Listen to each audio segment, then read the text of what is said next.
The sound of rotors cutting through humid air is becoming more familiar in the Philippine skies, and that sound may soon grow louder. The Philippines appears poised to take another decisive step in strengthening one of its most lethal, battle-tested aerial combat assets, as fresh discussions emerge surrounding a possible second batch of T129 ATAK ATAK helicopters. Behind closed doors and diplomatic channels, momentum is quietly building, signaling that Manila may be preparing to double down on a capability that has already proven its worth in real combat. According to Turkish defense and policy expert Turan Oğuz, Turkish Aerospace Industries, widely known as TUSAŞ, is currently engaged in talks with the Philippines regarding follow-on acquisitions of the T129 ATAK. While no official contract has been signed, the discussions themselves are significant. They suggest confidence, continuity, and a shared strategic vision between operator and manufacturer. This development was further reinforced by statements from TUSAŞ's general manager Mehmet Demirolu,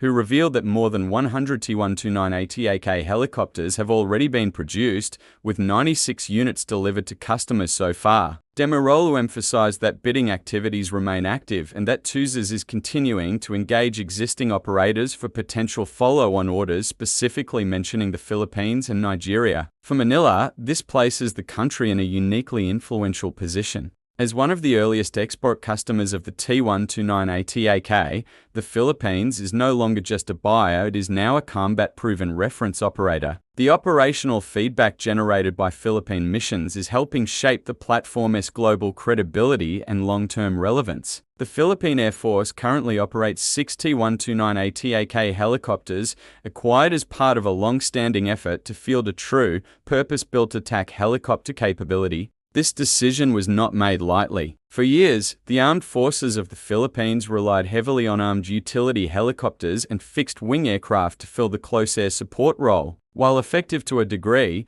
those platforms were never designed from the ground up for sustained, high-risk attack missions in complex terrain. The arrival of the T129 changed that equation. Since their induction into service, the ATAKs have been repeatedly deployed in counterinsurgency operations across the archipelago. From dense jungle canopies to steep mountainous regions, these helicopters have provided precise, responsive fire support to ground forces operating in some of the most unforgiving environments imaginable. In these conditions, fixed-wing aircraft often struggle. Limited loiter time, higher operating altitudes, and reduced target discrimination can hinder effectiveness, especially when friendly forces and civilian populations are nearby. The T129, by contrast, thrives in these scenarios. Flying low and fast, maneuvering aggressively, and delivering pinpoint firepower, it has become a trusted guardian overhead. In Philippine service, the ATAK has demonstrated exactly why the armed forces prioritized a dedicated attack helicopter rather than relying solely on armed transports. Designed from inception for combat, the T129 combines agility, survivability, and firepower into a single, lethal package. Its tandem cockpit layout enhances pilot and gunner coordination. Advanced electro-optical and infrared targeting systems allow crews to detect, track, and identify threats day or night. Integrated weapons including cannons, rockets, and guided munitions enable precision engagement, minimizing collateral damage while maximizing battlefield effectiveness. This is not saturation fire. This is deliberate, surgical force, exactly what modern operations demand. From a modernization perspective, the possibility of a second batch of T129 ATAK helicopters speaks directly to one of the AFP's most persistent challenges, sustaining capability momentum beyond initial acquisitions. Too often, modernization programs stall after the first delivery. Fleets remain small, logistics chains fragile, and operational tempo constrained. The first 6 ATAKs laid the foundation. They validated the platform under real-world combat conditions. They trained pilots, maintainers, weapons officers, and mission planners.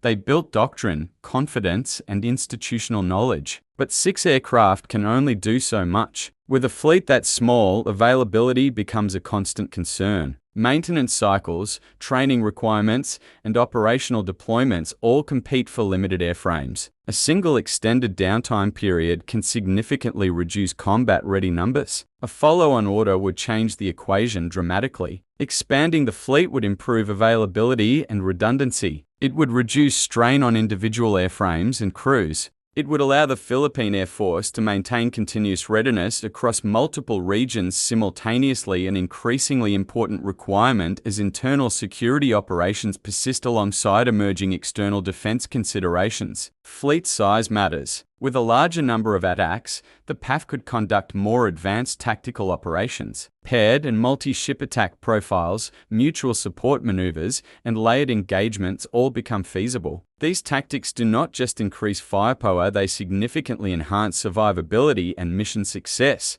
Beyond tactics, an expanded fleet also strengthens training pipelines. More aircraft mean more flight hours, more experienced crews, and a deeper pool of institutional expertise. Over time, this translates into a more professional, more lethal, and more resilient combat aviation force. The renewed discussions with TUSAŞ also shine a light on the Philippines' evolving defense relationships. Over the past decade, Turkey has steadily expanded its defense export footprint. Rather than competing solely at the high end of the market, Ankara has positioned its platforms to balance capability, cost, and operational flexibility. This approach has resonated with countries seeking proven systems without the political and financial constraints often attached to traditional suppliers. For Manila, cooperation with Turkey represents strategic diversification. By broadening its defense partnerships, the Philippines reduces over-reliance on any single country. It gains leverage, flexibility, and access to systems that can be adapted to local requirements. The T129 ATAK is a prime example, a platform shaped by real combat experience and refined through collaboration with its operators. This growing relationship also aligns with the broader goals of the AFP Modernization program,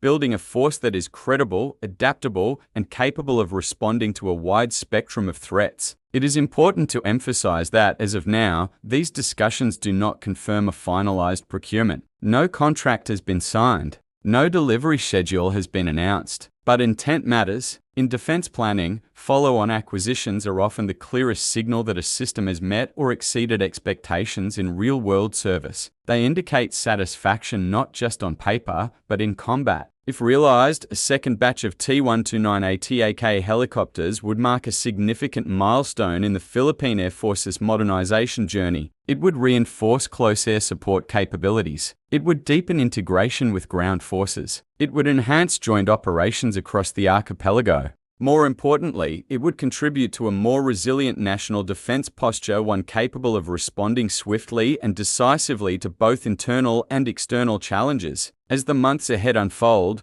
attention will remain fixed on how these talks progress. Will they translate into a formal requirement? How will they fit within the AFP's broader modernization roadmap? What trade-offs will decision-makers face as budgets compete with growing security demands? What is already clear, however, is this: the T129 ATAK has earned its place in Philippine service. Its rotors have turned over real battlefields. Its weapons have protected real soldiers. Its crews have flown real missions under real fire. And if these discussions bear fruit, the story of the ATAK in the Philippines and here on Buy and Watchdog may be far from over. If you found this analysis informative, don't forget to like, share, and subscribe to Buy and Watchdog for more in-depth coverage of Philippine defense, security, and military modernization. Thank you for watching. See you in the next video.